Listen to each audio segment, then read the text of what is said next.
इस वीडियो में बताई गई सारी जानकारी पब्लिक प्लेटफॉर्म पर उपलब्ध है। इसमें ऐसी कोई जानकारी नहीं दी गई है जिससे हमारे सुरक्षा बलों की गोपनीयता भंग होती है। डिफेंस डिटेक्टिव सेना का सम्मान करता है और उन्हीं जानकारियों के आधार पर काम करता है जो सार्वजनिक रूप से मौजूद है। ऐसा ही नहीं कहा जाता कि कट्टरता के मामले में ये जो बांग्लादेशी हैं वो पाकिस्तान से भी ज्यादा जहरीले हैं।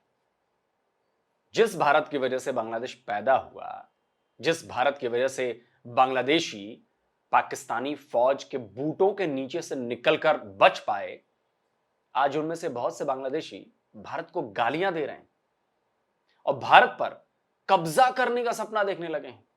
नमस्कार दोस्तों, डिफेंस डिटेक्टिव के एक और नए एपिसोड में आप सभी का स्वागत है। मैं हूं आलोक। दोस्तों, एक कॉमन स्ट्रैटेजी है कि दुश्मन का दुश्मन जो होता है ना, वो दोस्त बन जाता है।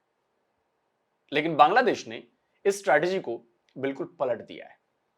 भारत से नई दुश्मनी मोल लेने के चक्कर में उसने अपने उस दुश्मन को गले लगा लिया है जिसने बांग्लादेशियों को ऐसे ऐसे घाव दिए हैं जो सालों बाद भी नहीं भरे हैं।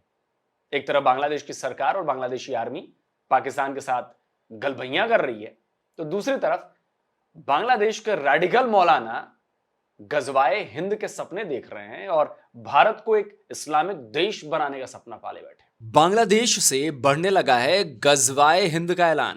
আর আমরা যদি ইনশাআল্লাহু আজ্জা ওয়া জাল যদি আমরা এটাকে মদিনা রাষ্ট্র বানাতে পারি, এই বাংলাদেশকে যদি আমরা একটা মদিনা রাষ্ট্র বানাতে পারি, ইনশাআল্লাহ কালকে গাজওয়াতুল হিন্দ হবে। सुन रहे हैं आप?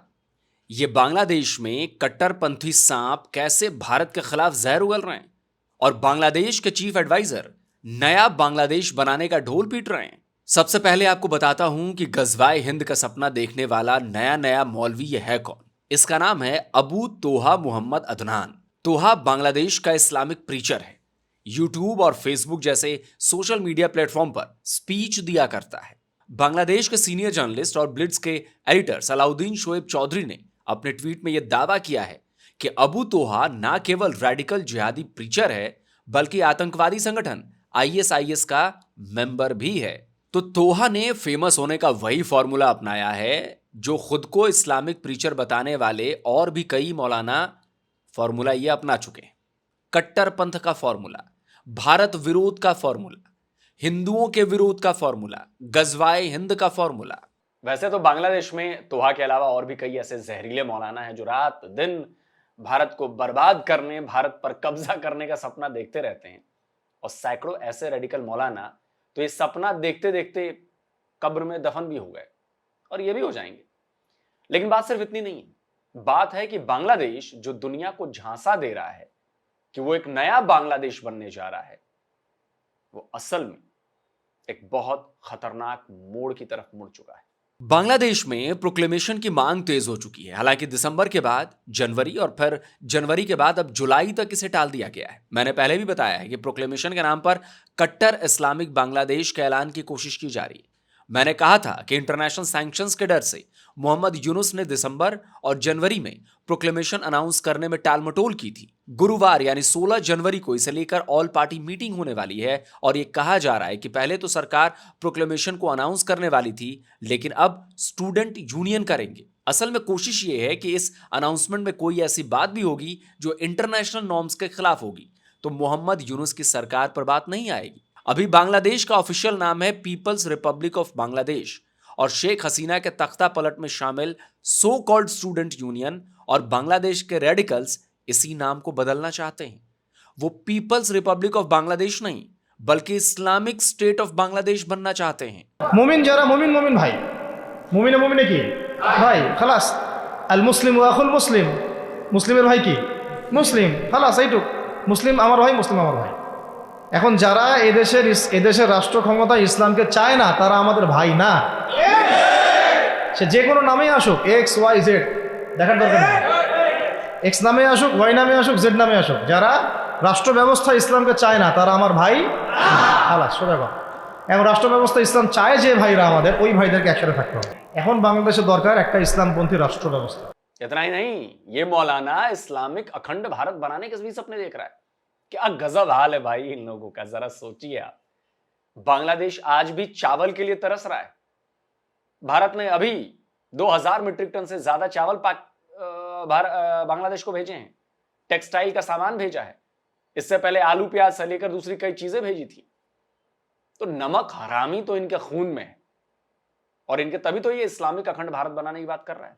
भारत की नई संसद में प्राचीन भारत का एक नक्शा भी लगाया गया है। यह नक्शा बताता है कि पुराने समय में भारत कहां तक फैला था और उसमें जगहों के नाम क्या क्या थे। लेकिन पाकिस्तान और बांग्लादेश के मूर्खों को यह लगा कि भारत अखंड भारत बनाने की बात कर रहा है, और ऐसा ही कुछ इस बांग्लादेशी जाहिल को भी लगा, और इसका गजवाए हिंद का सपना फिर सामने आ गया। এরা যেমন অখণ্ড ভারত চায়, আমরাও অখণ্ড ভারতই চাই। আমরা চাই অখণ্ড ভারত হবে কালিমা লা ইলাহা ইল্লাল্লাহ মুহাম্মাদুর রাসূলুল্লাহ। इतना ही नहीं, अबू तोहा धमकी दे रहा है कि बांग्लादेश ने म्यांमार, चीन, नेपाल, भूटान और पाकिस्तान के साथ मिलकर भारत को घेरा हुआ है। আপনারা তো মনে করেন যে ভারত আমাদেরকে ঘিরে রাখছে, তাই না? আসলে ভারতকে আমরা ঘিরে রাখছি। এই দিক থেকে আমরা, এই দিক থেকে চায়না, এখান থেকে নেপাল, এখান থেকে ভুটান, এখান থেকে মায়ানমার, এখান থেকে পাকিস্তান, আর তার চেয়ে বাপ আছে আফগানিস্তান। तोहा के बयान को लेकर कोलकाता इस्कॉन के वाइस प्रेसिडेंट राधा रमण दास ने एक्स, जिसे पहले हम ट्विटर के नाम से जानते थे, उस पर अलर्ट जारी किया है। देखिए उन्होंने लिखा है, भारत को कमजोर करने और भारत को इस्लामिक राष्ट्र में बदलने की एक सुनियोजित योजना चल रही है। बांग्लादेश के इस मौलवी की बात ध्यान से सुने, जो बता रहा है कि भारत बाहर से इस्लामिक देशों से घिरा हुआ है और अंदर घुसपैठ से भर चुका है। 10 करोड़ से ज्यादा अवैध बांग्लादेशी और रोहिंग्या प्रवासी पहले ही भारत में घुस चुके हैं, जो भारत को घुटने टेकने और इस्लामिक राज्य स्थापित करने के लिए ट्रोजन हॉर्स की तरह काम कर रहे हैं। मौलवी न केवल भारत को धमका रहा है, बल्कि बांग्लादेशी अल्पसंख्यकों को भारत का दलाल बताकर, भारत का एजेंट बताकर उनका नरसंहार करने की भी योजना बना रहा है। राधा रमण की बात बिल्कुल सही है। बांग्लादेश में तख्ता पलट के बाद हुए हिंदुओं के नरसंहार को भला कौन भूल सकता है। केयर टेकर सरकार में उनकी भूमिका बहुत कम कर दी गई है, और इस बात से तोहा बहुत खुश है। আমাদের কাজ, এক নম্বর কাজ হচ্ছে এখন পরিবর্তিত বাংলাদেশে কোনো ভারতীয় দালালকে আর জায়গা না দেওয়া। और तभी राधा रमण दास के ट्वीट पर बांग्लादेशी अखबार ब्लिट्स के एडिटर सलाउद्दीन शोएब चौधरी ने भी तोहा के इस बयान को ट्वीट किया है। उन्होंने तोहा के इस बयान को भारत के लिए बहुत ज्यादा खतरनाक बताया है। अबू तोहा का ये जो बयान है ना, ये कोई मामूली बयान नहीं है, और सबसे बड़ी बात ये रेडिकल मौलाना बांग्लादेश में बैठे बैठे यूट्यूब और फेसबुक के जरिए भारत में रहने वाले रेडिकल मुसलमानों और बांग्लादेशियों तक अपनी बात आसानी से पहुंचा रहा है। तो भारत सरकार की एजेंसियों को इस पर ध्यान देने की जरूरत है, और तोहा समेत दूसरे जो कट्टरपंथी मौलाना भारत के खिलाफ नफरत के जहर उगलते रहते हैं, उनके सोशल मीडिया प्लेटफॉर्म्स को भारत में फौरन ब्लॉक कर देना चाहिए, और अगर ब्लॉक नहीं करेंगे तो आप इसके भयानक नतीजे भुगतेंगे। अब आपको बताता हूं कि बांग्लादेश किस तरह पाकिस्तान की गोद में बैठता जा रहा है। 1 जनवरी को बांग्लादेशी अखबार प्रथम ऑलो ने बांग्लादेश के आर्मी चीफ जनरल वकारुज्जमा का इंटरव्यू पब्लिश किया था। इस इंटरव्यू में उन्होंने कहा था कि बांग्लादेश और भारत के हित आपस में जुड़े हुए हैं। भारत कभी भी अस्थिर बांग्लादेश नहीं चाहेगा।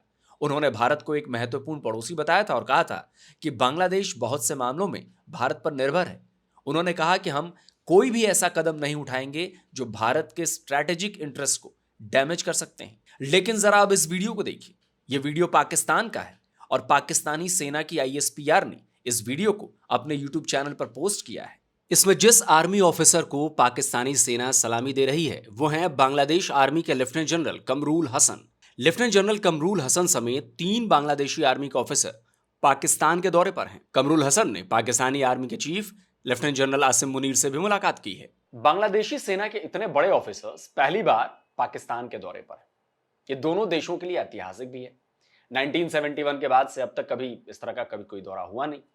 अब बांग्लादेशी सेना के ऑफिसर पाकिस्तान जाएं या फिर पाकिस्तानी सेना 1971 की तरह बांग्लादेश आए, भारत को इससे कोई फर्क नहीं पड़ता। हर देश अपना अच्छा बुरा जानता है, और उसे किस देश के साथ कैसे संबंध रखने हैं यह उसका फैसला है।